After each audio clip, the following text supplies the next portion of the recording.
100%. I mean, they have been for years. Go all the way back to the London Gold Pool. Go and research the $920 million fine that J.P. Morgan paid for manipulating the metals market. Their head trader, Michael Nowak, who I've met before, is in prison for manipulating the metals market. Take a look at a week ago Thursday. Let me see if I can find the numbers here. I think I can real quick. A week ago Thursday or Friday, we had a drive-by shooting where a tremendous amount was dumped all at once. At 3 p.m. A week ago Thursday, there was a $1.6 billion sale of gold futures in about 3 minutes, which temporarily knocked down the spot price. Now, here's the deal. Any trader who would do that would be shot and fired, and probably in that order. In order to maximize what you're selling, you don't dump it all onto the market right at the close when it's the most thinly traded part of the market. In the market in between, right as New York is closing before it moves over to Asia, and that drives the price down. And when you talk about manipulation of the gold and silver market, yeah, it used to be managed for the term Gibson's paradox, the inverse relationship between real interest rates and the price of gold. Andy Schectman sheds light on gold's price manipulation by top banks, citing damning evidence of market tampering. He points to a staggering $9 to $20 million fine paid by J.P. Morgan for metal market manipulation, with head trader Michael Nowak now serving time. Schectman highlights a suspicious $1.6 billion gold futures sale in just 3 minutes, tanking spot prices. Quoting the chairman of the Shanghai Gold Exchange, Schectman underscores the shift in gold pricing dynamics from west to east. He emphasizes the emerging role of digital currencies, like the digital yuan, in bypassing traditional systems like SWIFT. But I want to read something to you that really underscores this. And the answer is yes, 1,000%. And I must have talked about it a million times over the past 4 or 5 years on podcasts. There's so much. We could spend 2 full episodes talking about manipulation.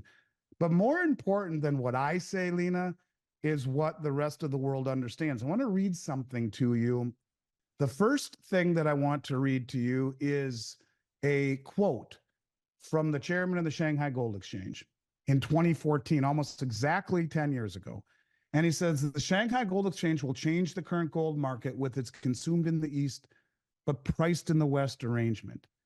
And when China has the right to speak in the international gold market, the true price of gold will be revealed. Now, here's where you'll understand what I'm getting at. And people who have asked you, is the gold market really suppressed or manipulated? Well, listen to this. There's a Russian finance minister, and his name is Yuri Ushakov, and he was interviewed in the Russian news agency TASS. I go there a lot. They have good stories that really often I'll find before, you'll find this information a few days before it's even up in Zero Hedge. So anyways, what he was talking about is what I've talked about for the last 3+ years, largely because of what Sergei Glaziev has said. He said that he was talking about the common currency that the BRICS are working on. He says, yeah, the idea of the currencies, there'll be 2 baskets. We've known that.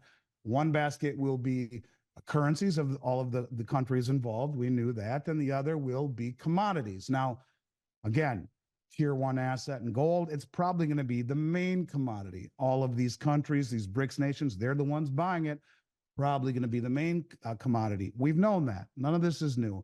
He went on to also say that it will be a digital currency. Now, we've known that, so that they can sidestep SWIFT. It will be like the Project M Bridge, which I've heard you talk about. We just recently saw the first ever cross-border gold transaction using digital yuan on the M Bridge, sidestepping SWIFT. All of this is nothing new. We've known all of that. Andy Schectman continues his analysis, delving into commodity market manipulation and its geopolitical implications. He warns of a paradigm shift as Eastern exchanges gain dominance over Western counterparts, citing China's strategic moves in commodity acquisitions and currency usage. Schectman highlights the erosion of Western market trust and the gradual but calculated transition towards Eastern economic supremacy. Here's where it gets interesting. He says, the second part is price for the moment. Now he says, for the moment. Price is determined by Western speculation. We produce these commodities, we consume them, but we do not have our own price mechanism, which will balance supply and demand. It's impossible to make any strategic planning for economic development if you do not control prices of basic commodities. Here it is right here. Price formation with this new currency should get rid of the Western exchanges of commodities. In other words, they know what we are doing. They understand that we have been suppressing the price of gold for a very long time because it is the canary in the mine shaft. It is inversely correlated to interest rates. So if you have very, very low interest rates, like we did for 15 years, manipulated to zero, then the price of gold should go parabolic as it pays no coupon, no dividend, no yield, right? And that's what's so interesting about the fact that you have, 6-month treasuries earning 5.5%, yet gold keeps going higher, and the dollar at the top end of its range, and gold keeps going higher because they don't care about any of that. They just want the gold, and it goes further than that. They have talked about the BRICS grain exchange, and in it they say global prices are primarily determined by the Chicago Commodity Exchange.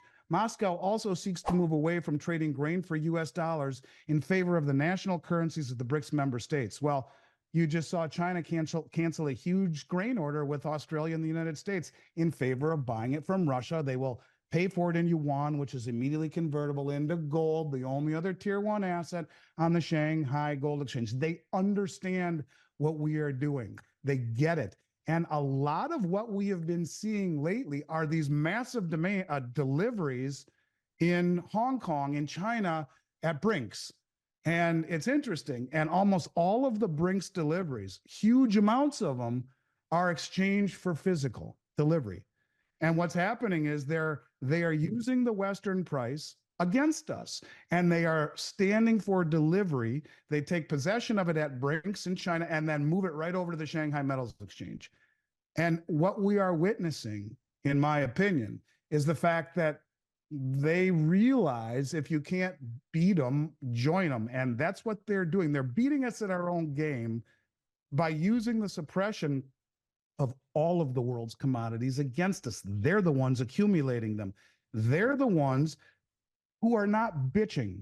And why would they not bitch? Because they're buying them all. And when no one is stupid enough to trust the Western prices anymore, that's when you get that moment when the Shanghai Metals Exchange or the Moscow Exchange or the exchange in Dubai takes over what the real price is. Just like right now, there is a $3, 10% increase in silver price in Shanghai than in the West, creating this arbitrage. There will come a moment where the Western markets are no longer looked at as the place to find truth. It will be the exchanges on the other side of the world. And how many people know it's not just grains and precious metals and oil and all that kind of stuff that, China bought the London Metals Exchange, the LME, which is not the precious metals, that's the LBMA, but the LME are all the base metals, anything you would need to build an economy. Well, they bought that. So this is a long process where they think in terms of months and years, we think in terms of seconds and days. And they are positioning themselves with relationships, with commodities, and with a massive group that is gaining in legitimacy in every way, from human population to GDP to trade routes to commodities to military might. And they're doing it little by little by little by little, and then bang, the all at once is coming. Don't know if it's in October. I have no idea, but yeah, they understand the metal markets and all of the commodities are manipulated. And now, for the first time ever, they have the sophistication and the wealth and the desire and the safety in numbers to stand up to the West. And they're doing that not with military, but with money. And they're just using the suppression of all of these commodities as their incentive, and at a subsidized incentive at that, to really pick all of the shelves clean of all of the world's commodities. And we're going to wake up one day and say, what the hell just happened? And who's got all the commodities? Oh, yeah, it's those guys over there. Now what? And I'm telling you, that seems to be happening right out from under us. You pay attention, you can see it pretty clearly. Today, we've delved into the intricate world of commodity market manipulation and its geopolitical ramifications. From J.P. Morgan's hefty fines to the strategic moves of Eastern powers, it's clear that the landscape of global finance is shifting. Remember to stay informed and keep a close eye on evolving market dynamics. Don't forget to subscribe for more insights, like this video, and share your thoughts in the comments below.